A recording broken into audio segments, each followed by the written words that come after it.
Bonjour, alors je m'appelle Sacha Bellil-Bolly et je vais vous présenter l'utilisation d'un logiciel qui s'appelle MindMeister. C'est une présentation qui est faite dans le cadre du cours DDD 3650, un cours qui est offert à l'UQAM. Alors, MindMeister, qu'est-ce que c'est? Je vais vous présenter d'abord qu'est-ce que c'est cette plateforme. Alors, MindMeister, c'est un logiciel qui permet de faire de la cartographie mentale en ligne. Ça peut se faire de façon individuelle ou en équipe. Donc, ça permet de visualiser et de partager et de présenter ses idées sous forme de schémas interactifs. MindMaster, c'est important de préciser que c'était créé en 2007 par Michael Olof et Tim Vollmer. Il faut savoir, en effet, qu'est-ce que la cartographie mentale. Alors, c'est un logiciel qui permet de faire exactement ça.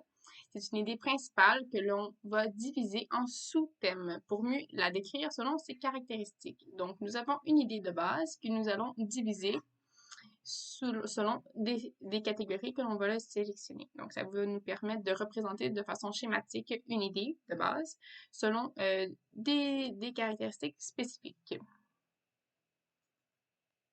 Alors, le logiciel, ce qui est intéressant de mentionner, c'est qu'il peut être utile pour une panoplie d'individus. Donc, ça peut être des élèves, ça peut être des enseignants, des professionnels sur le marché du travail ou même n'importe quel individu ayant un projet qui veut être détaillé sous plan. Alors, il y a plusieurs fonctions de ce logiciel-là. C'est vraiment intéressant d'aller s'informer sur ces fonctions-là, puis de voir lesquelles pourraient être les plus pertinentes à utiliser. Il y en a une panoplie dont évidemment la carte mentale, l'organigramme, mais il y a aussi plusieurs fonctions là, que vous voyez ici qui sont utiles pour le marché du travail. Donc, par exemple, en marketing, où on veut aller créer des profils d'utilisateurs pour essayer de créer la visualisation d'un client idéal.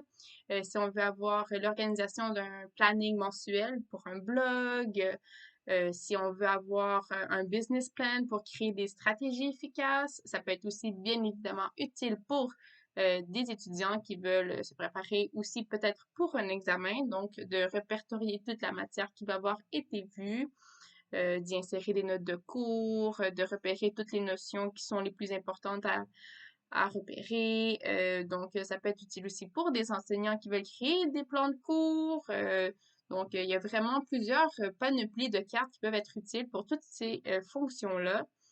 Donc, ça serait important, là, si on a envie de s'y intéresser, là, de jeter un œil à toutes ces fonctions-là qui peuvent être vraiment très pertinentes et utiles et efficaces.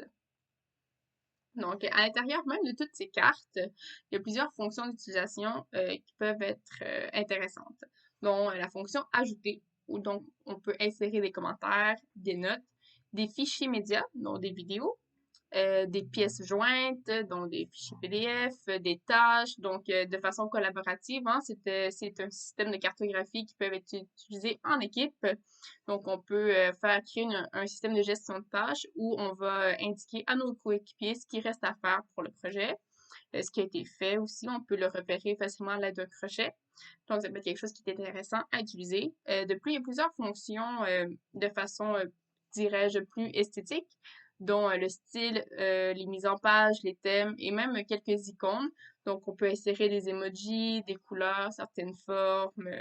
Ça peut être intéressant aussi d'aller jouer avec ces fonctions-là pour avoir une cartographie qui est très attrayante visuellement.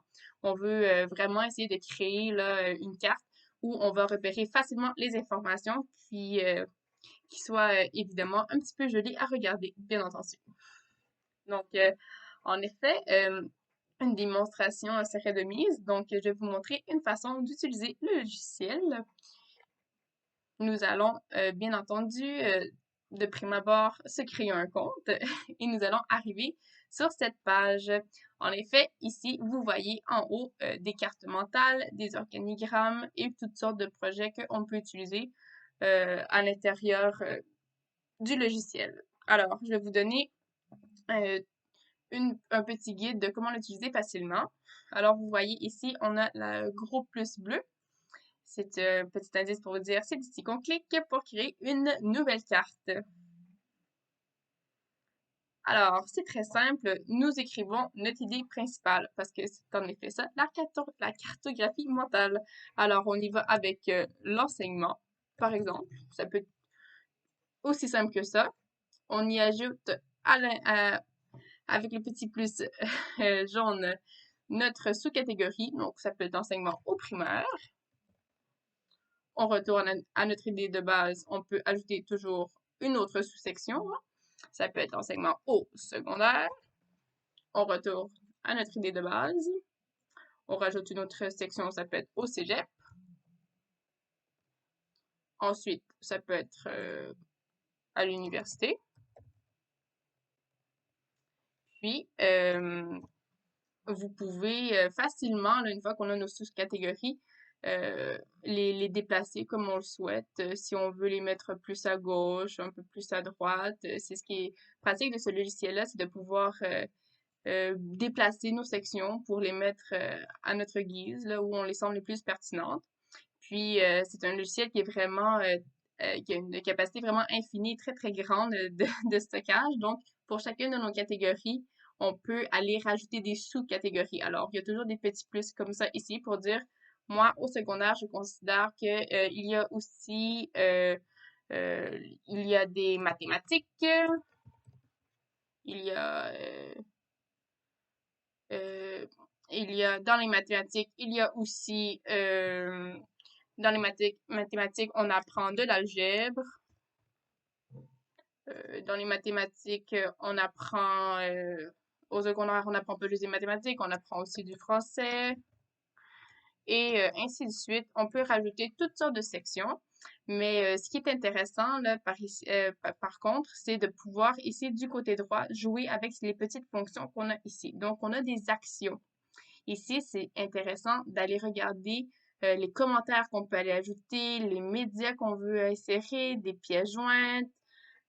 Donc, c'est vraiment là de parcourir toutes ces fonctions-là. Ici, on a le petit pinceau où on peut choisir l'écriture, si on peut la changer, est-ce qu'on veut avoir de la couleur, une forme un peu plus nuagée. Donc, il y a vraiment toutes sortes de panoplies de fonctions qui sont intéressantes et particulièrement si on s'adresse à un public qui est plus jeune, je considère la fonction icône très intéressante. Donc, le secondaire, ça peut être, on peut y insérer une image, donc on rajoute ça ici.